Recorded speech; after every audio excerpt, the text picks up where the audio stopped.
Buongiorno, welcome back to our Italian for Beginners. This is lesson 25, lezione 25. I hope you are fine. I hope you have already started following the new videos this year. I've just uploaded one, and this is the second one. We are starting with easy things, especially for the new ones. Normally, New Year, there are always people who want to start new things, and one of the new things is also learning a language. So I hope many of you have decided to learn Italian this year.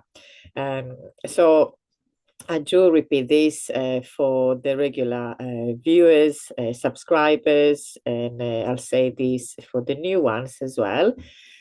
Please, if you have any questions, write them in the comments and I will answer the comments if it is an easy question, a brief question. Otherwise, I always upload a follow-up video, or if you have any questions about anything at all, about different topics, grammar, please write it again in the question and I will make sure that I will cover the topic that you like to know more of. This obviously is a course for beginners, so it needs to follow a certain order. We can't jump into very difficult and complicated things. So if you have suggestions for things that are a little bit more complex, they will be covered a little bit later on, or on my channel. I also upload different topics, videos about different topics, so I could upload it there. So as I said, feel free to suggest topics and ask questions about any of the topics I have covered, or any doubts that you have encountered when studying Italian, not necessarily following these videos, but on your own or in whichever course that you are following anywhere in the world. And also, do let me know where you're following from, which country, which state, county, or city, or town in the world, and why you are studying Italian. So, as I said, this is another easy topic for this year. We are talking about negazioni. So, how to say not or don't, but not only the little words that we need for that, also all those words that go with the word non, um, which would be in English would be never. So anything that I said indicates negazioni, so negative sentences. So never, not anymore, and what else do we have? Not at all, etc., etc. We'll see them now. I have so a little bit of a stuffy nose, really. It is cold here as well. So let's share the page that I have prepared and we'll see what I am talking about. So here we are. We have le negazioni or la negazione. So how do we say that we do not do something, or we never do something, or there is no one? So let's see. As I said, the little word for translating the English not or don't is non. Don't forget or don't confuse. I have mentioned it before, but I'm going to add it here. Remember that when you see the word no, it actually means no, the opposite of yes. So this with an answer is the answer to a question. Have you done whatever? No, I haven't. So this is just a no. Instead, in a complete sentence, the negative is non. So this one translates not or don't. Let's see how we use it. So the position in the sentence is non followed by the verbo. So for example, io non gioco a tennis, I do not play tennis. And obviously you can say anything else. Non abito in Italia, I do not live in Italy, etc., etc. So I said this is just one word. The position in the sentence is just before the verb to say that you do not do a specific thing, or you are not, or you have not. So the non followed by the verb. Together with a non, we can have those words, as I said, which accompany the non and the verb. In English, they would sound like a double negative, because in English, you either have not or don't, or you have other words for never, no one, nothing, etc. In Italian, we have the non, the verb, and then those little words. So, as I said, in English, it sounds like a double negative, but not in Italian. In Italian, that's how it is. It's normal. So that's how it works in Italian. Let's see. So as I said, we have non, we have the verb, and then we can have mai, which means never, never also ever. Depends how you write the sentence in English as well. For example, in the question, do you ever go wherever? In Italian, we would use mai, but without the non. In fact, you can use either. You can say non vai mai, don't you ever go? Or you can also drop the non in the case. So the my main meaning, we can go for never. However, depending how the sentence or the question is written, you can translate it with ever. We have niente, which is nothing. Nessuno is no one, nobody. Più is no more, not or anymore. Questo an apostrophe, is supposed to be an accent. Affatto is not at all. So at all without the not, it would be the non. Non affatto, not at all.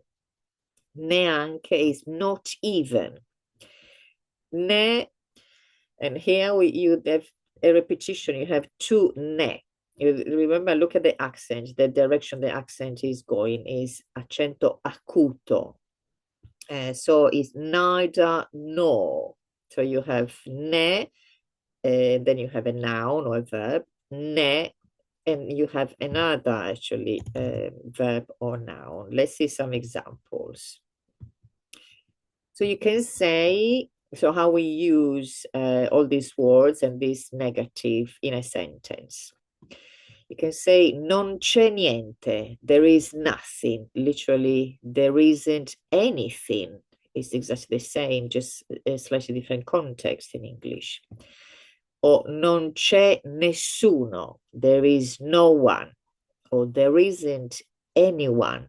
So in English, you have a specific construction using the not with a certain word, or without using the not with a different word. But you do know your English, so it doesn't matter.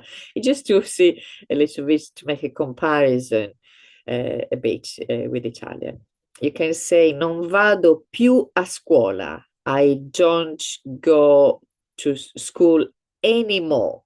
So this is the anymore. Non mi piace affatto. I don't like it at all. Non vuole neanche provare. He or she doesn't even want to try. Obviously, the translation is slightly different between English and Italian. Non lavora mai. He or she never works, or doesn't work. It doesn't ever work, or that never works without any other negative in English. Then, for example, we can say lui o lei non né lavora né studia. He or she neither works nor studies. So as I said, ne is followed by a verb and then another verb here or a noun. So you have ne, verb or noun, and then another ne with verb or noun. So this is the word order. You have non, you have the verb, as you can see here. You have c'è, vado, piace, vuole, lavora. This is the verb. And then you have the negative, which is niente, as we say, nessuno, più, affatto, neanche, mai. Obviously, there are a few more, but this is just a little list as an example. They're the main ones, very important, obviously. So remember, I'm talking about this one in particular. Niente is referred to something, so there is nothing. Nessuno instead refers to people, no one, nobody. So this is how we do the negative in Italian. Remember, you can use the non on its own, just with a verb, like we have done here, when you do not do something. Or remember another example, non sono, per esempio, italiano. I am not Italian. Sorry, we have a moving creature behind with a blanket on top. So on its own, the non followed by a verb and any other information that we have here, or the non followed by the verb and then the other word for the negative. So don't see it as a double negative, just this is how it is in Italian. So there is another little lesson to start the year with something which is not too complicated. If you have just started learning the language, please start from lesson 1, because this playlist it is created like a course, really. So from the very basic on lesson 1, and then gradually adding and building terminology and sentence structure, construction, etc. So if you have no knowledge at all, don't try and jump ahead, because if you haven't got the foundations, it will not make any sense really starting from any lesson, whichever number of lesson. So here we are, as I said, lesson 25, 25.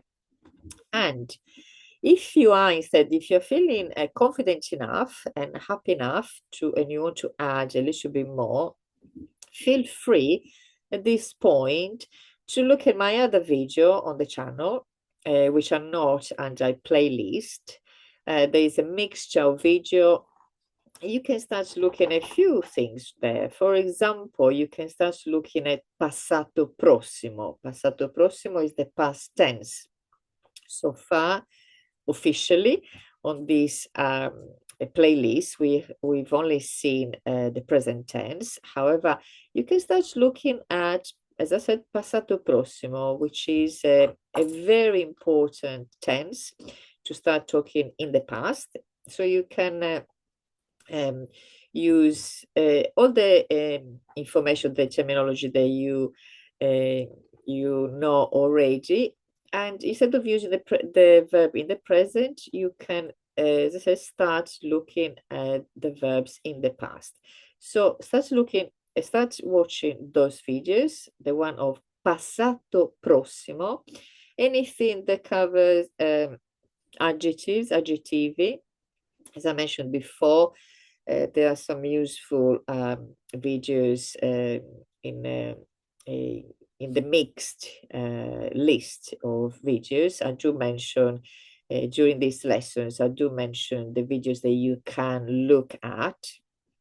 They are the work stay with your level. For example, there is a video that covers molto o troppo, any videos that cover as the adjectives like buono, bello, bene. There is one that covers that.